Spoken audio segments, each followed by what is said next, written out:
The Department of Justice charges 47 people with stealing $250 million of pandemic program money meant to provide meals to needy children. Hello, everybody. I'm BC Begley. Justice Department on Tuesday announced charges against 47 people accused of stealing $250 million from a federal program designed to provide meals for needy children during the pandemic. That is horrible, guys. According to the department, the scheme is the largest COVID-19 related fraud uncovered by investigators to date. The defendants are facing a range of charges, including conspiracy, wire fraud, money laundering, and paying and receiving illegal kickbacks.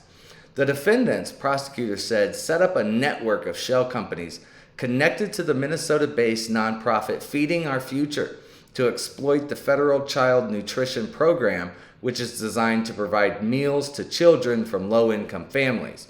The program was expanded by Congress at the start of the pandemic to allow more organizations to participate.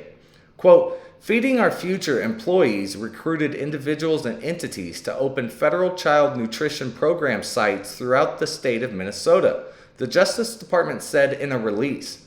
Quote, these sites, created and operated by the defendants and others, fraudulently claimed to be serving meals to thousands of children a day within just days or weeks of being formed.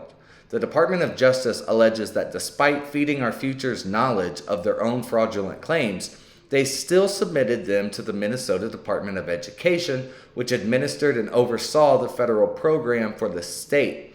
Quote, this was a brazen scheme of staggering proportions, said the U.S. Attorney Andrew Lugar for the District of Minnesota.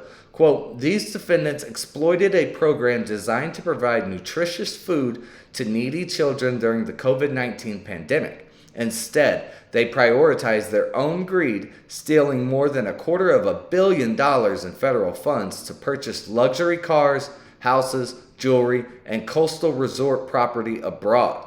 Quote, the company went from receiving and dispersing approximately $3.4 million in federal funds to sites under its sponsorship in 2019 to nearly $200 million in 2020. Part of the indictment read, quote, in all, Feeding Our Future fraudulently obtained and dispersed more than $240 million in federal child nutrition program funds during the COVID-19 pandemic. The defendants claimed to be feeding thousands of children per day. However, prosecutors said to keep up the ruse, the defendants allegedly submitted false invoices for food served to the children and lists of fake names to show who was fed. Guys, that is horrible, and I'm glad they're charged. If it's true, these are just allegations until proven guilty. Guys, let me know what you think in the comments below. 47 people stole $250 million from a program designed to feed needy children. Sounds horrible.